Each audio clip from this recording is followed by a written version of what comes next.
Hello. Hello. Nice to see you all. We'll give this a few minutes to let everybody fill in.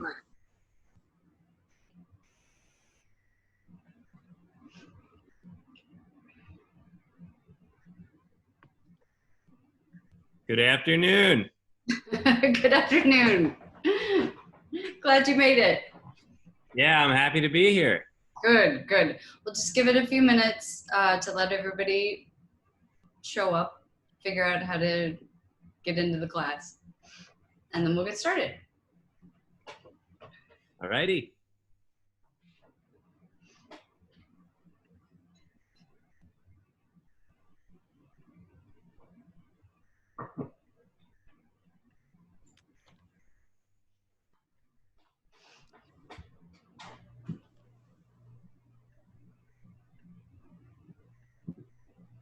Hello, welcome. We're just giving everybody a few minutes to come in.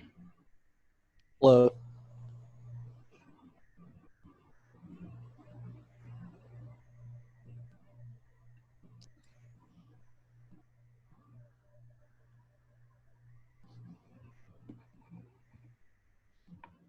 All right, maybe we'll just get started and they'll trail in as they come. Nice to see you all. I'm so looking forward to this class and working with you through this short summer session. How many of you have taken a summer course before? Just raise your hand. Yeah. A few of you. Okay, so the pace of this course compared to others is really fast because in the summer you're working Monday through Friday. It's very dense. So to help with manage that, I've set up a detailed schedule in Canvas. If you haven't had a chance already, I'll walk you through how the Canvas site is going to work, but be sure to go to that Getting Started module that's at the very top of the Canvas course and just work your way through the maybe 5 different sections there that have an overview about how things will work, some places to sign up for a few different things, and it'll help you start to get oriented in the class. Okay, so how many of you have taken an art history course before? Okay, a few. How about architecture? It's more rare. It's not often taught. So welcome. This class doesn't require any prereqs or former knowledge. We'll just move through and learn things together as we go. All right, so let me get started sharing my screen here.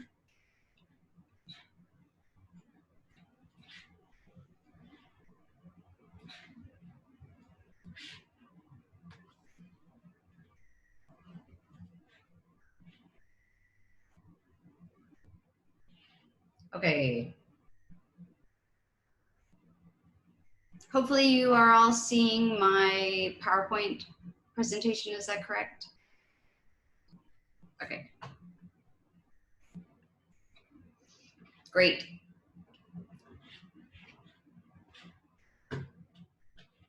Thanks for your patience. It takes a few minutes to get everything in the right place. So, from the construction of ziggurats in 3000 BCE to the very modern concrete utopias that were built between the 1960s and 70s, in this course we're going to examine the co-creation of space, place, and environments between human labor, human design, and non-human, as in animal, vegetable, mineral, collaborations to create the built environment, which is just another way of saying to create the architectural environment. But the built environment as a term includes things like farm sheds and informal structures that weren't necessarily designed by some star architect in an office in New York. We want to think about the way that most everything around us has been built, designed, and constructed. We'll move across the globe. We will look at material studies from the Aswan quarries in Egypt to the use of mud and earthen architecture in Yemen and parts of Northern Africa. We will travel the world from within our homes and seats during this crazy COVID time. So without further ado, just a little introduction as to who I am. I am an historian of art and architecture, particularly the art and architecture of Latin America. I finished my PhD at Rice University, and I did my master's in architectural studies at MIT. My pronouns are she, her, and hers. My research work has focused on the conjunction of commodity development and the built environment. So one of my early research projects focused on the architectures of sugar in the Dominican Republic. Another looked at the design of these crazy Art Deco styled slaughterhouses on the Pampas, which is just the countryside in Argentina, surrounding Buenos Aires. And my book project that I'm currently working on relates to the architecture of the Green Revolution, or what we now know as the industrialization of agriculture, which began in Mexico in the 1930s. All right, so now let's take a little time to introduce yourselves to one another. I'm going to put you into breakout rooms for a minute. And if you will focus on two things, and I realize you've lost the images now, but introduce yourselves first and foremost, and then second, the question before you is, what is architecture? So as two small groups, think about some answers to that, jot them down, and don't use Google or Wikipedia or anything like that. Just tell me what you're working with as you come into the class. Great.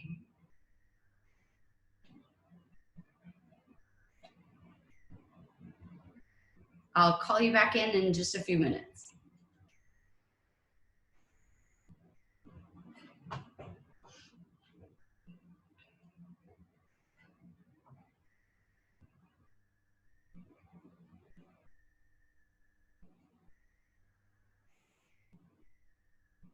Let's see, Tyler, you should be able to click a link that will put you into breakout room 1. Is that popping up on your screen?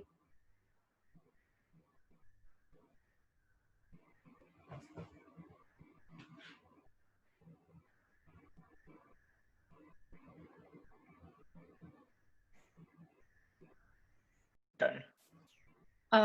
Okay, good. Okay, good. Just pop again. For some reason, it looked like one of you was stuck in limbo out there. So it looks like it's working out. I'll be back in a few minutes.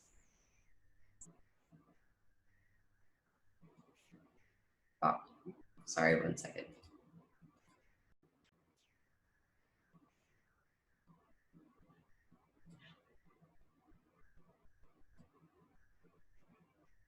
All right, for those of you who are doing the course async, this would be the time where you would jot down your answers to the questions I'm posing in Slack. Sometimes you'll hear unrecorded video lectures where I say, think about this image and send me an email. Don't send me an email. Do it in Slack. That way we are in real-time discussion with one another.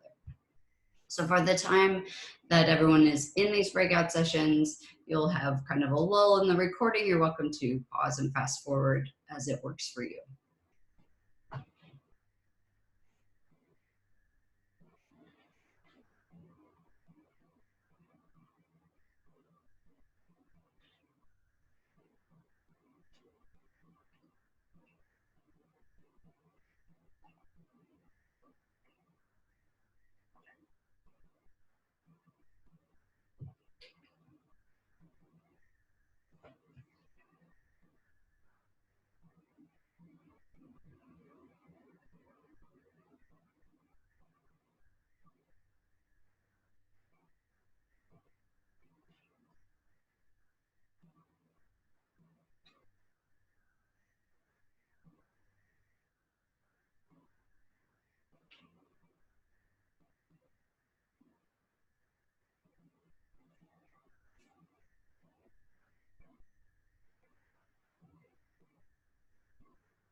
We'll give everybody a few seconds.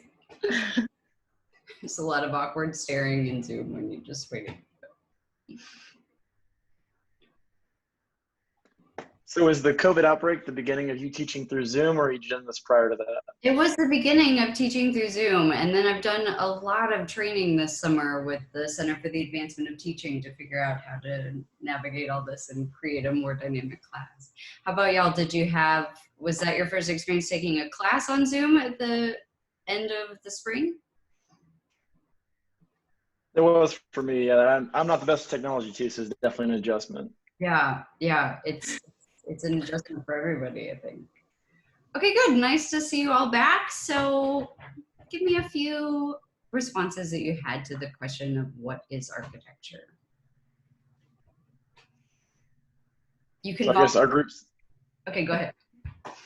So I guess our group said that it was like the design of buildings that's actualized into like construction that can sometimes reflect different like cultures or artistic styles. Nice. Yeah, good. So you've got a whole range of things in there. Architecture as an artistic style, as a cultural reference, and as an engineering or building endeavor. Good. Okay. What else? We said it was the study and process of the erection of buildings, both organically and people made. Yeah, nice. Okay, good. Any examples of this organic option? Thomas and Hannah had a really good one. Yeah, let's hear it. It was, I think, I kind of thought of it. I'm not sure, is it like the Pueblos, the Native American group that built into the like walls of stone, and then they erected their like housing from that. Nice. That's a great example. Really good. Good. Hannah, was that part of your response as well? I was thinking about Native American architecture, but also, and I don't know if this counts, but like landmass structures that used to be built, like, what was it? Like the Great Serpent. I don't remember what it's called, but yeah, like landmasses like that.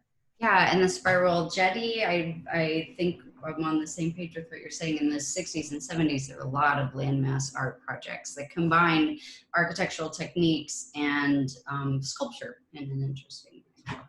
Okay, good. Any other ideas about what architecture might be?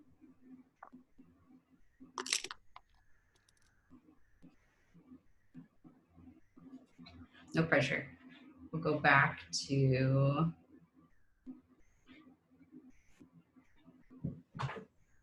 okay.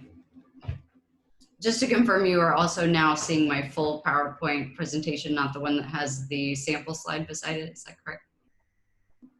Okay. Thanks for your patience on this. You'll see when you give TED Talks, it's not as straightforward as it should be to share your screen. Okay, so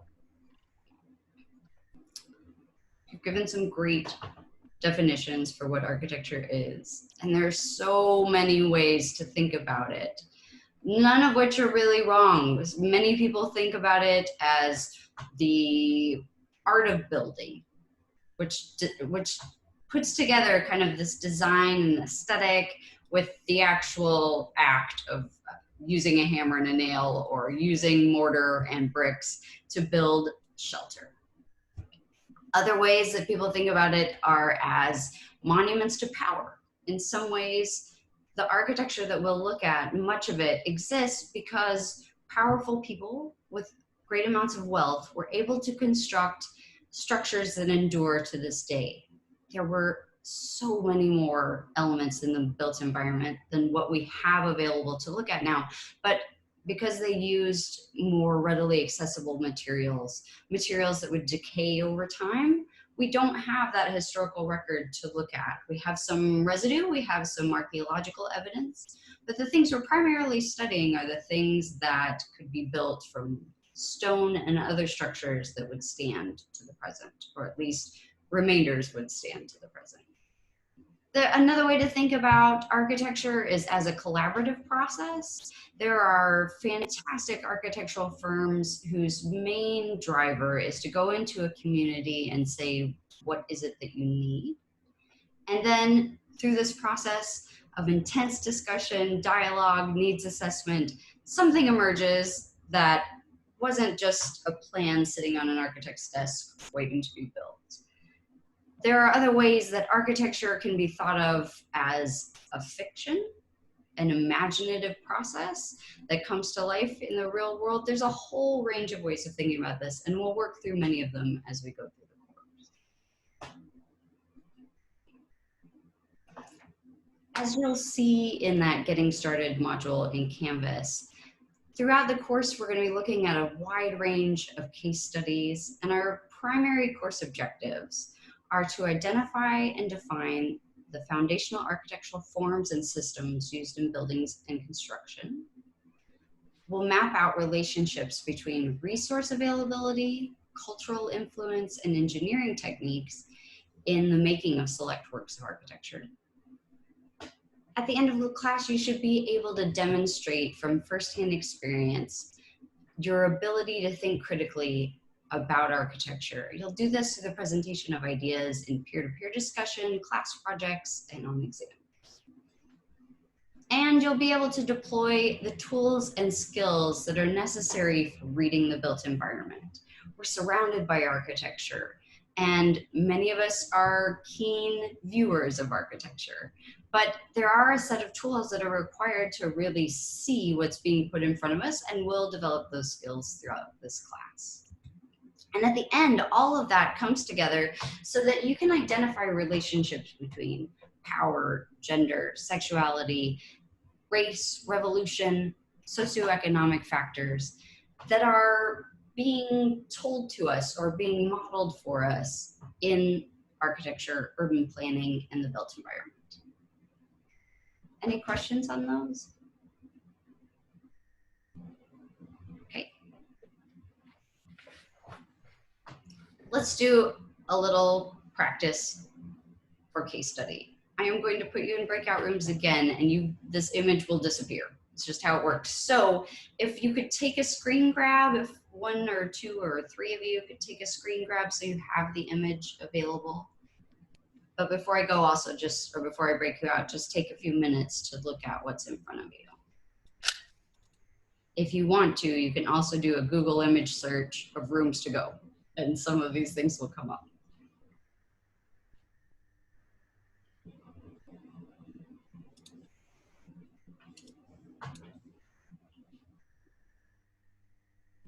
Okay, are you ready? Do you have some images in front of you? Let's do this. Okay. Here goes.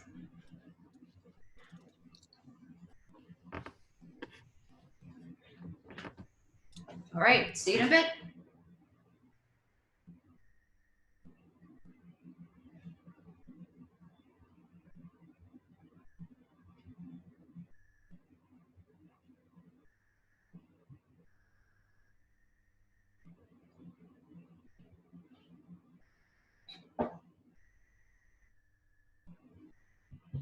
Again, for those of you doing the course asynchronously, times like this are an opportunity for you to follow the same instructions, take a look at the image in front of you. You have the advantage of them staying up as long as you want, and then respond in Slack to the primary question being asked.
Welcome back.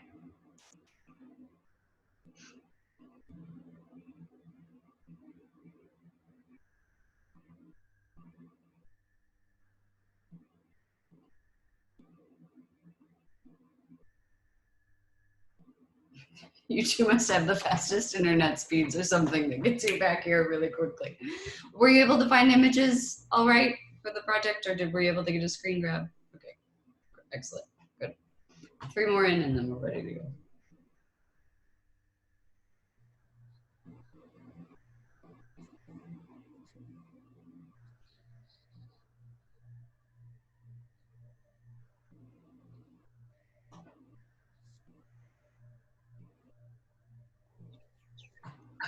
All right, welcome back. So, what were some of your responses? Let me share this with you again. To this primary question about what this building has to say about politics, economics, for the social and technological aims of the time in which it was built, which is fairly recent. What did you come up with?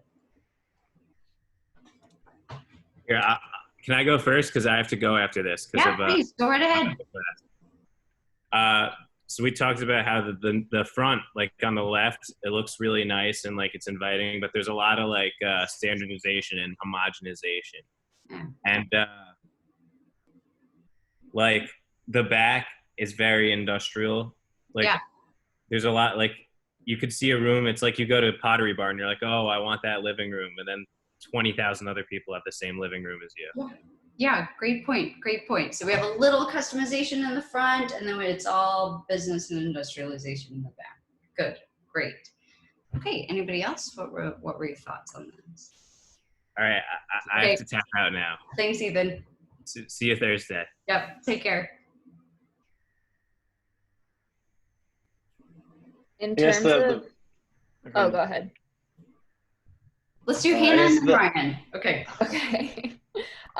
In terms of what Ethan was saying about like the niceness of the front of the building, I think it's also a lot about creating an environment that's maybe like enticing to a consumer. So using like big block letters, colorful motifs, and like even the glass in the front, it's almost like inviting the consumer to look into the building. Yeah. So. Yeah, excellent. So in this case, I think what you're pointing to is the use of architecture, at least the facade, as marketing in a way, right? Yeah, great point. What else? I guess so. For the photo on the right, it's pretty. It's the distribution center part of it. So I guess from an economic perspective, they're maximizing the revenue there and getting their product out and organizing it and such. So that's kind of set up to make the economic gains. But then when you go look at the other pictures of like rooms to go and how they've set up the store, one of the things our group mentioned was from a political aspect. They very much so promote like a family values and like a family home. So it's like the good old American family home kind of thing. Yeah, great point. There's a lot of nostalgia in the way that it's set up, which is in some way in a real contest with that economic efficiency and distribution system that is the main bulk of the building. Great point. What else stands out? I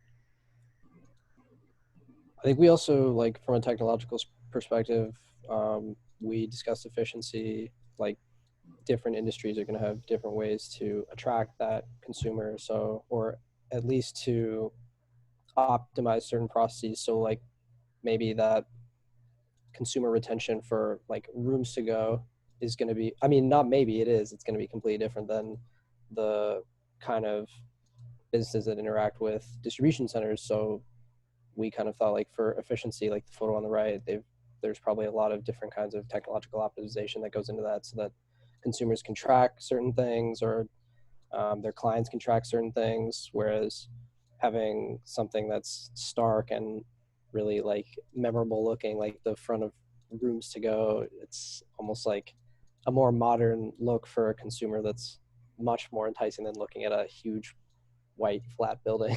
Yeah, absolutely. Absolutely. And again, this crazy tension between like the idea of leisure and home that's in the front, that you're going to go into a place and relax, and then the incredible calculated tracking and technological systems that you're speaking to, Tyler, that just everything is accounted for, you know, very different in the way these two parts of the space operate to achieve one goal, which is selling more furniture. Good. What about the image on the right in terms of the span, location of the building itself? What does that tell us about the world it's operating in? From something like a minor observation or something broader? No pressure.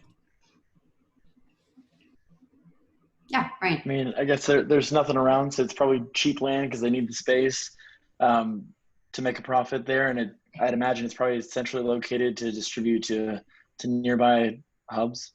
Yeah, absolutely. We know that the land value is low, exactly, because it's just so sprawling. What about the way that back part is built? What do you think the user or the laborer, the worker's experience is inside that building? What can you guess from looking at it? I mean, I guess I'd imagine it'd be kind of, it definitely would not be fun, like sweaty and just like tight quarters in general. Very not pleasant, so to say.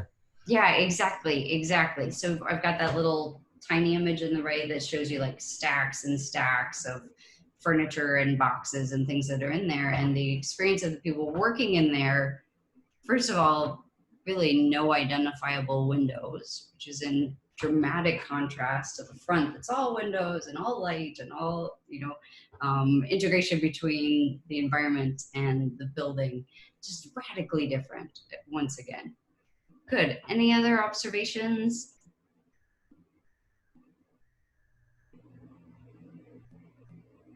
Yeah, Tyler.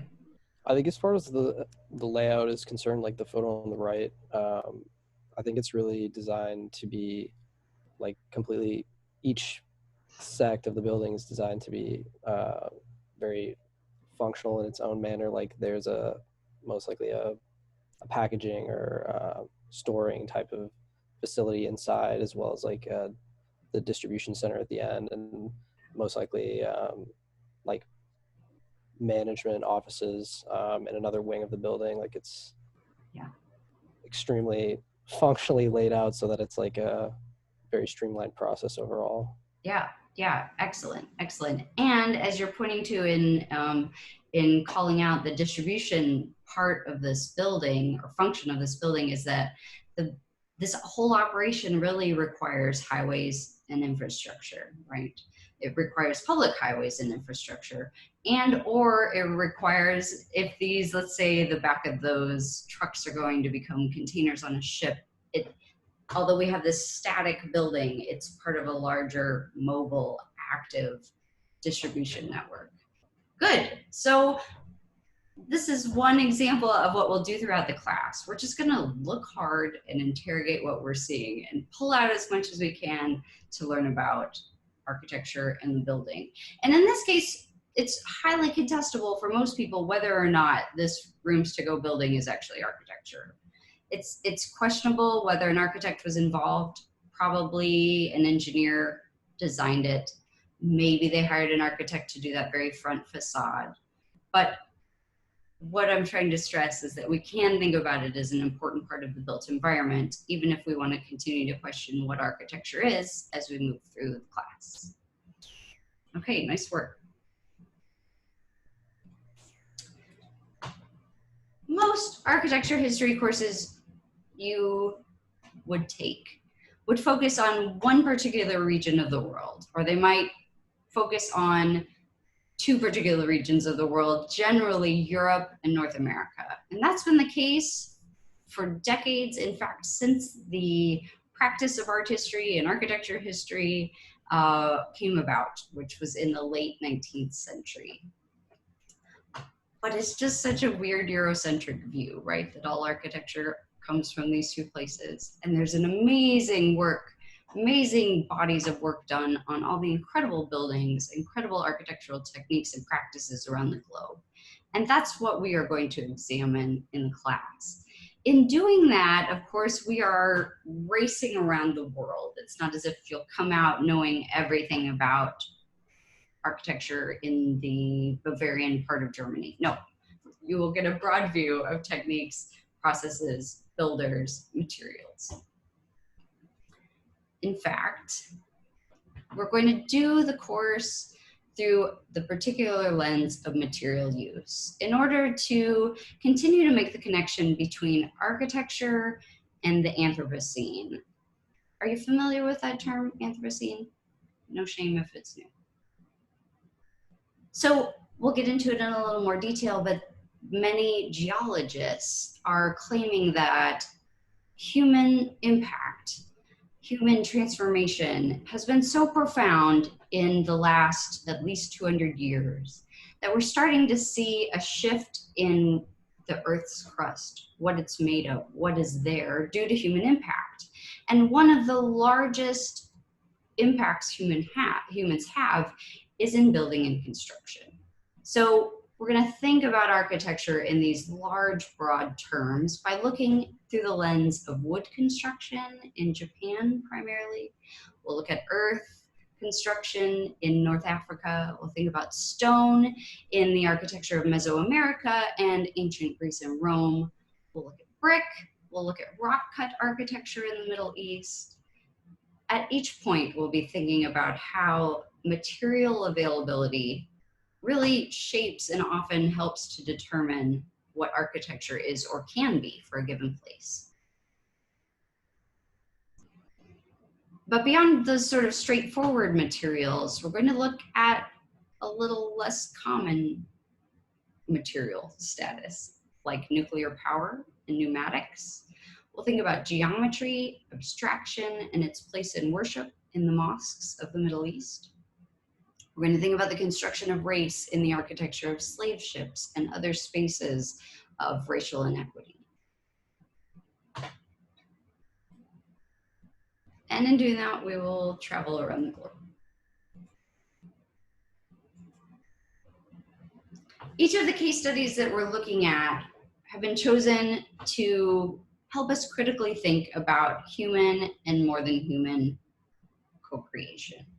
By examining the materials that are coming, that are in use, thinking about how buildings are made and whose biovitality, which is another name for labor, makes them possible. We're going to look at both famous historical examples that you may travel to or might have already traveled to, and then we're going to look at them against and with equally worthy architectural cases that have often been more invisible or more obscure to the general public. Okay, so you will engage in course content via class participation and conversation, your weekly readings, viewings, and listenings, and I'll walk us through on Canvas how those are going to take place in just a minute. You'll do outside study, and sometimes in the recorded lectures, in fact, often in the recorded lectures, I'm going to ask you to reflect on an image just as you did with the rooms to go and send me your thoughts. Initially, I had this lined up for sending them via email, but if you'll just put them in Slack, that'll be a more dynamic, real-time conversation. And then, of course, you'll have class presentations, which you'll do on Zoom, just like I'm doing now. Well, you will create a PowerPoint, you'll talk it through, and we'll follow along with you. And then there are exams and projects throughout the class. Attendance and participation is really key. It is worth 10% of your grade, and each week is worth roughly 2 to 2.5 weeks. Excuse me, 2 to 2.5 points. For sync students like yourself, that participation grade comes from just paying attention during class and lectures, contributing to peer-to-peer discussions, as you've been doing today, contributing meaningful reflections on the assigned readings or videos, raising great questions about your colleagues' presentations and TED Talks, and just generally contributing to the overall success, the conversational success of the class. Any questions on those? Okay.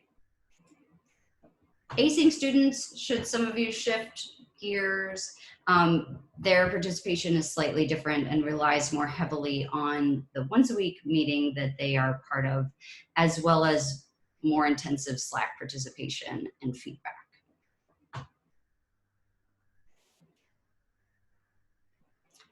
As you're going through the readings, you are welcome to discuss these in groups. For those of you who are of age, get a glass of wine, talk to your colleagues about what you read, what you saw, study for exams together. I really support collaborative work, especially in this weird time where we are all in different places. You'll have 3 exams, and each one is worth 14% of your grade.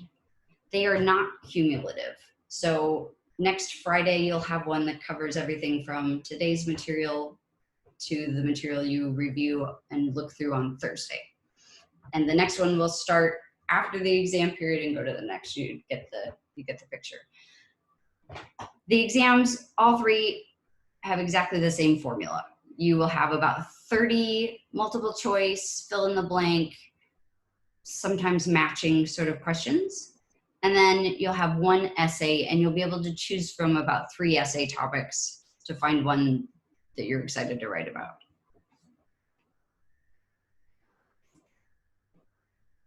You'll also give a TED Talk. Again, it'll happen very much like this. You'll go through, you'll pick an architectural project if you haven't already. I have a sign-up sheet that now has the dates for when the presentation would be given. pick one of those, and you're gonna do about a 6 to 8 minute presentation. You'll put together a series of slides. And the aim in this is twofold. One, you want to let the images do the work. This isn't a book report. I wanna know the research that you did, but I wanna know it because you're explaining the architecture in the images to all of us. And really framing that, let's do it in a conversational way. If you miss some details that are in your notes, it's in your notes, I know you studied it. But because we're all sitting on Zoom, if you had a conversation with friend, family, or colleague around your home where you were just describing the building that you're going to need to describe to the class, that would be the modality of doing it, rather than reading your notes off of the side of the screen where we're all going to fall asleep. Just tell us about what you're looking at. And if you've been there, or if you want to frame it through a personal narrative, that's great too. Any questions on that? Technically, 24 hours before you give the presentation, you'll need to upload your I have a script here, but it's not a script, 2 pages of bullet pointed notes for your research. And then after you've given your presentation, about 24 hours afterwards, if you'll just go ahead and upload your slides to our Google Drive, that'll help me be able to go back and reflect on them in terms of grading. I know this is a lot of dry information today, but we'll get through it and then you'll be informed and ready for the class. You'll also do a series of formal analyses. This is very much like what we just did on the Rooms to Go building. You're looking intently at something and you're describing it to your reader on the page. In order to help with this, before you turn it into me, you will get together with 1 or 2 of your colleagues and you have a little bit of a challenge in the process. The way this works is you'll be asked to go see a building in your neighborhood. It could be your own home. It could be something around you. If you are in an intense quarantine location, let me know and we'll figure something else out. Don't go wandering around if it's not safe.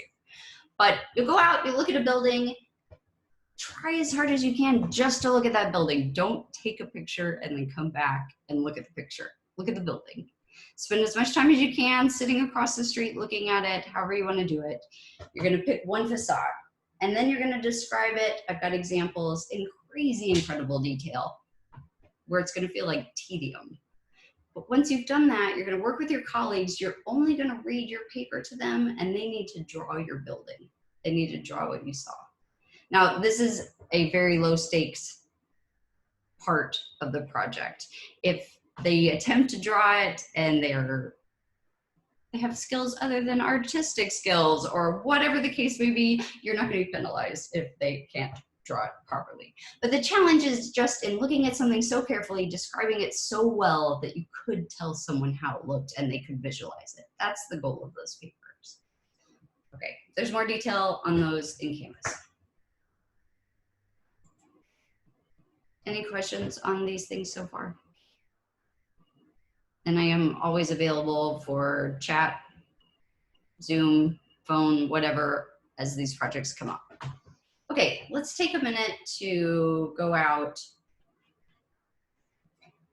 and look at Canvas itself. So you are welcome to now pull up our Canvas course. I'm going to pull it up on my screen and share it with you.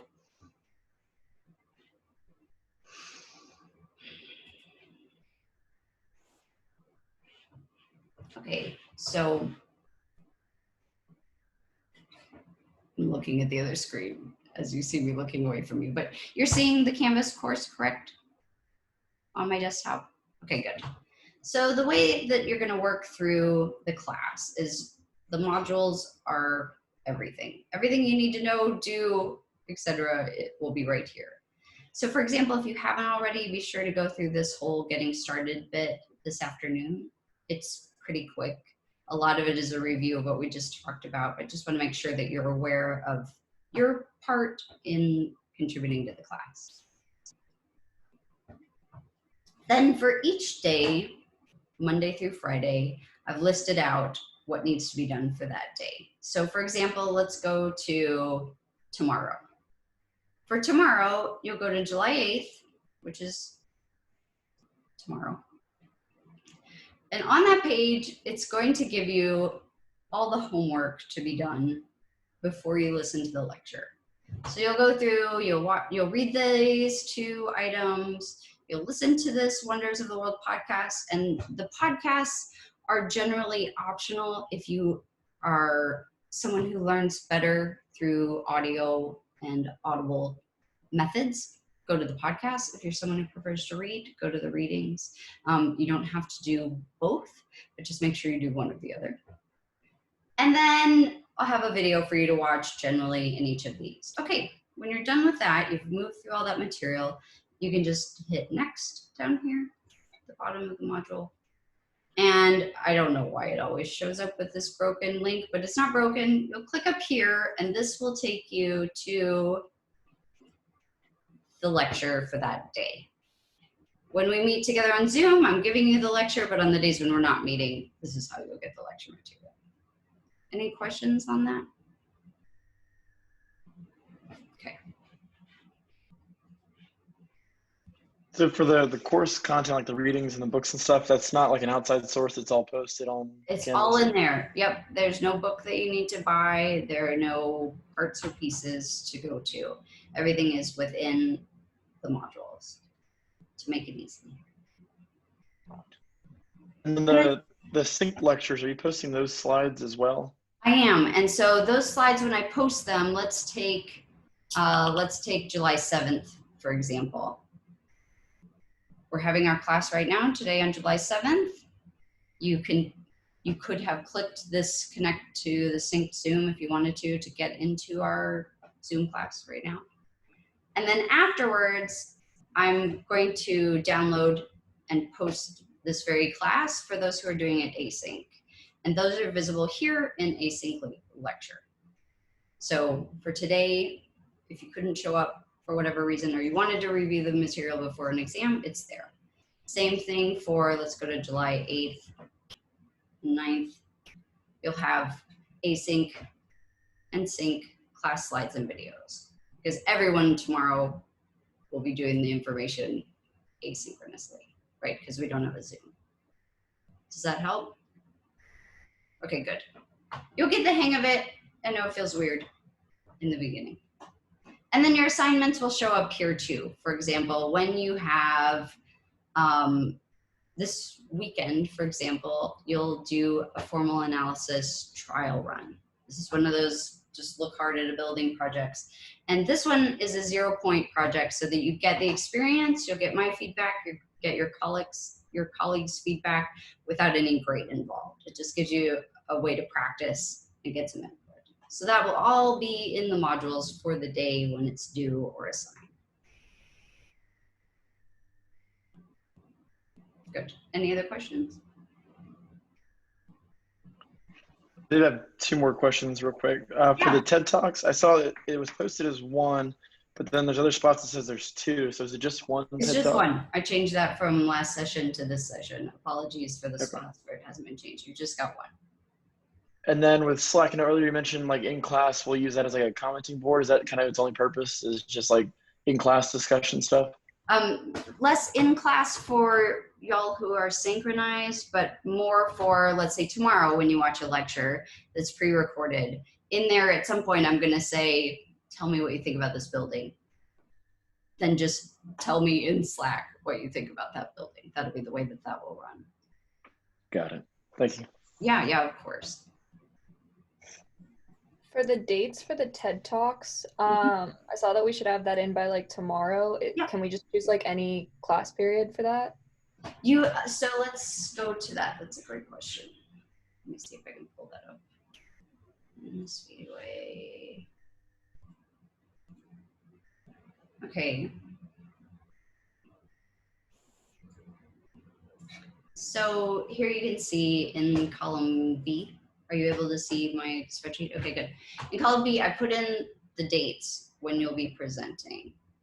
For those of you who are synchronized, your date of presentation is on the left in that column. For async, it'll be on the right if it's any different. because they don't meet twice a week, they can't present twice a week. And you'll just fill in your name next to the one you want to present by midnight tomorrow night, I think. Good. Any other questions?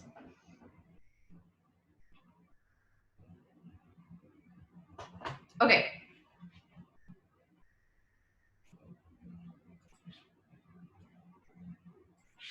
So let's keep going here.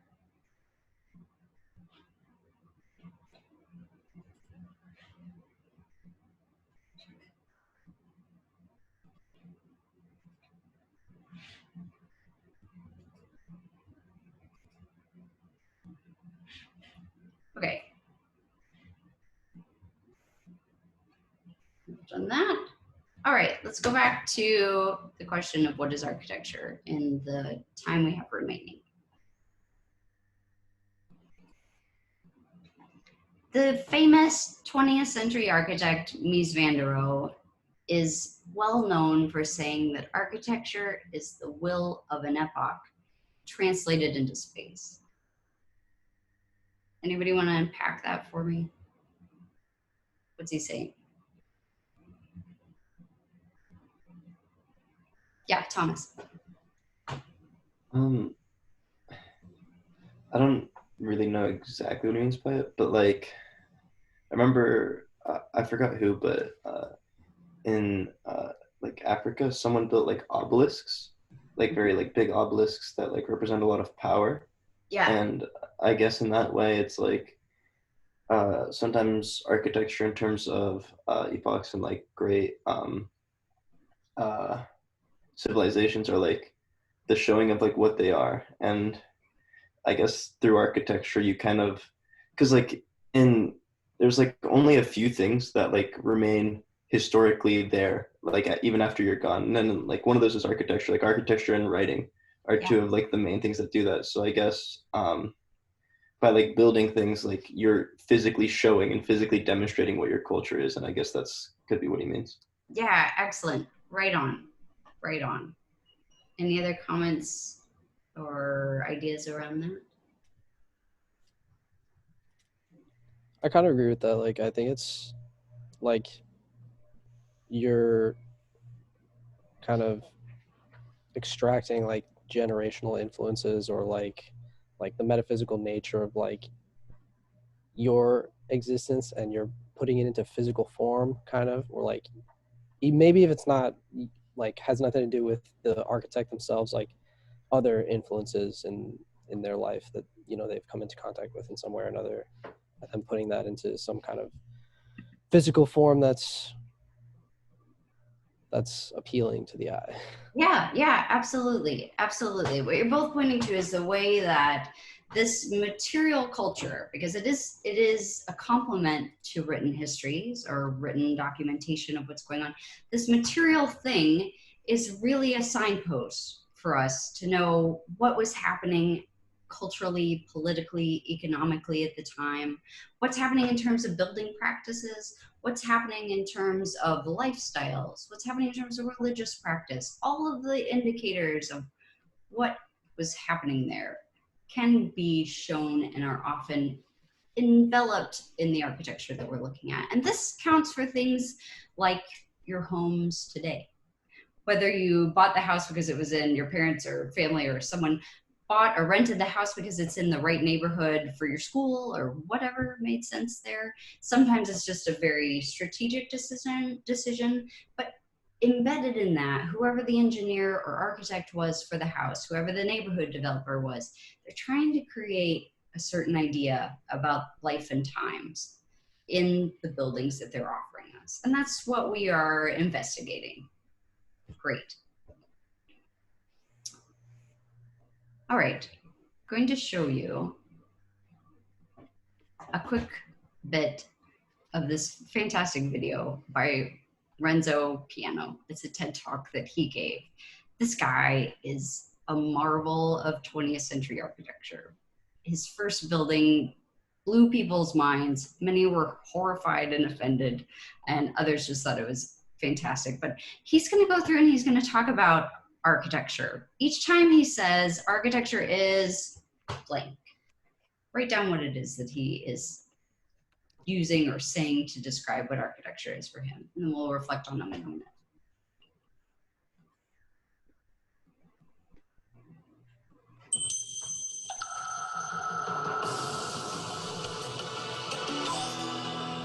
Can you hear it all right?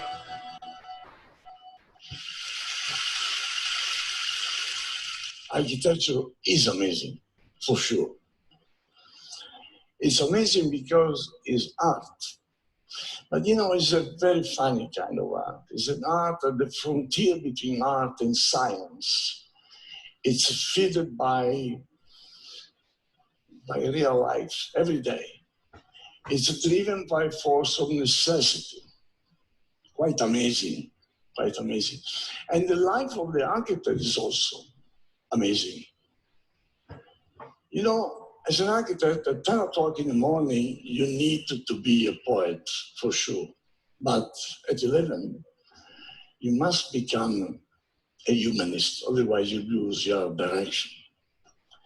And at noon, you absolutely need to be a builder.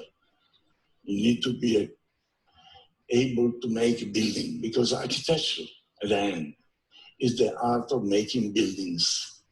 Architecture is the art of making shelter for human beings, period. And this is not easy at all. It's amazing. Look at this. Here we are in London, at the top of the Shard of Glass. This is a building that we have completed a few years ago. Those people are well-trained workers, and they are assembling the top piece of the tower. Well, they look like rock climbers. They are. I mean, they are defying the force of gravity like building does, by the way. We got 30 of those people. Actually, on that site, we got more than 1,400 people coming from 60 different nationalities. You know, this is a miracle. It's a miracle. To put together 1,400 people coming from so different places is a miracle. Sites are miracles. Here's another one. Let's talk about construction. Adventure. It's adventure in real life, not adventure in spirit. This guy there is a deep water diver. From rock climber to deep water divers. This is in Berlin. After the fall of the wall in '89, we built this building connecting East Berlin to West Berlin in Potsdamer Platz. We got on that project almost 5,000 people. Almost 5,000 people. And this is another site in Japan, building the Kansai airport. Again, all the rock climber, Japanese one. You know, making building together is the best way to create a sense of cooperation, the sense of pride. Pride is essential. But, you know, construction, of course, is one of the reasons why architecture is amazing. But there is another one that is maybe even more amazing, because architecture is the art of making shelter for communities, not just for individuals, communities and society at large. And society is never the same. The world keeps changing, and changes are difficult to swallow by people. And architecture is a mirror of those changes. Architecture is the built expression of those changes. So this is why it is so difficult, because those changes create adventure. It creates adventure, and architecture is adventure. This is the Centre Georges Pompidou in Paris, long time ago. That was back in time, 77. This was a spaceship landing in the middle of Paris. together with my friend in adventure, Richard Rogers, we were at that time young bad boys. It was really only few years after May 68. So it was a rebellion, pure rebellion. The idea was to make the proof that cultural building should not be intimidating. They should create a sense of curiosity. This is the way to create a cultural place. Curiosity is the beginning of a cultural attitude. And there's a piazza there. You can see that piazza. And the piazza is the beginning of a urban life. A piazza is the place where people meet and they mix experience and they mix ages. And, in some way, you create the essence of the city. And since then, we made in the office so many other places for people. Here we're in Rome, is a concert hall, another place for people. This building inside is actually designed by the sound. You can see it's flirting with sound. And this is the Kansai airport in Japan. To make a building, sometimes you need to make an island. And we made the island. The building is more than 1 mile long. It looked like an immense glider landing on ground. And this is in San Francisco, another place for people. This building is the California Academy of Science. And we planted on that roof 1,000 plants that they use the humidity of the air instead of pumping water from the water table. And the roof is a living roof, actually. And this building was made platinum LEED. The LEED is the system to measure, of course, the sustainability of building. So Okay, I'll stop in there. What have you got? What does Renzo Piano think that architecture is? Yeah, Kristen. At the beginning of the video, he said it was the frontier between art and science. So I think that's at the core what he was saying. He showed how multifaceted and kind of intricate the job of actually making the buildings are, but then also, the culture and art that goes into what the building becomes. Yeah, excellent. Good. Other observations? Yep, Tyler. I thought it was, this is just one of very many things, but I thought it was very interesting how he described that it was a silent art, and although it's influenced by real life and the force of necessity, it can really just be enjoyed or interacted with only by looking at it, really. Yeah, great point. Unlike its most basic form. Great. What about Hannah? Any thoughts? Yeah, I thought it was interesting that he called it a mirror of change. And I think that can have a lot of different meanings, but especially the reflection of whatever culture it's being designed in and maybe the materials that they're choosing to use for that particular monument. I think that can be important. Yeah, excellent. And it's in a way, it's a little counterintuitive. We think about architecture as something permanent, something stuck. But this way of thinking about it as a mirror of change gives it a whole new perspective. Good. Thomas, I think you had a point as well. Did you have your hand up? Yeah, I was just going to say, I liked when he said it was the art of making shelter for human beings. And I just thought that was interesting. Yeah. Because, it's just a really great way to kind of describe it in, one phrase. It really is. It encapsulates so much. It's a great moniker for it. Good. Any other thoughts on this? There were a few key things that he pointed to. Oops. We'll do that every time I try to play a video, so just warning you know. The architect themselves, according to Piano at least, needs to be a poet in the morning, a humanist around 11, and then a builder at noon. What's going on there? What does he mean by that? Yeah, Brian. I guess that's kind of creating the design and the showing the culture in the building, like the ideas behind it, and then kind of being like, all right, how do I make this actually apply to, as like the humanist, apply to humans, making that the art of shelters for communities and for human beings. And then at noon actually saying, all right, now I need to actually make it a real material thing. Yeah, absolutely. That whole combination. Excuse me, sorry. Did I cut you off? Okay. No, so I guess I had bad connection. Sorry. I think I did too. So yeah, it's this fantastically complex job, right?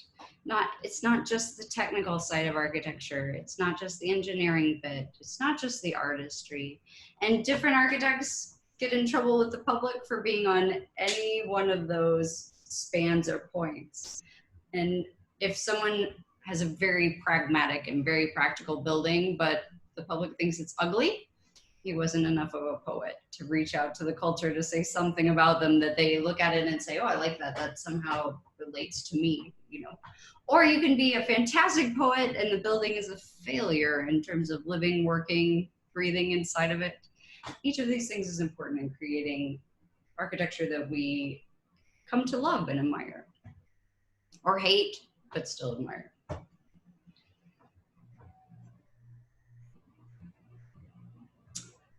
Let's see, I'm going to skip this bit for the sake of time. So one thing that we are also looking at as we're thinking about architecture is the term aesthetics.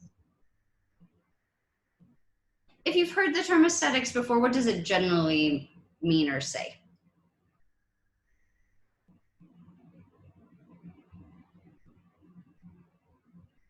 Yep, right. It's just like visually pleasing. Yeah, generally visually pleasing. Good. Thomas, what was you had your hand up? I might be wrong, but I've always heard of like different types of aesthetics. So like different like design choices, like I guess with like the brick and rock, those are like different aesthetics, right? Yeah, exactly. It can mean, as Ryan pointed out, aesthetics can generally point to an ideal of beauty. And as Thomas is pointing out, it can often mean styles, different aesthetics. In order to think about this term in a little broader sense, I want to challenge us throughout the course to think about aesthetics as the way that ideas take shape in the world. It's this movement from the poetic to the builder. The way that something we are thinking, idealizing, working through as human beings takes on actual form. Where you can have aesthetics through fashion that work in a similar way. Something is being said about the time period by the clothing that people are designing. Something is being said about the time period by the architecture that people are designing. And it often reflects our ideals of beauty. It often reflects our interest in different styles, but it often says something even more fundamental about who we are. In order to make that happen, an architect has to think about site, which is just the location where the building is going to be built, program, which is the way that it's going to be used, form, which is sort of the overall look of the thing, materiality, and techniques. And all of these, as you pointed out through the discussion, are shaped by both cultural factors and by history.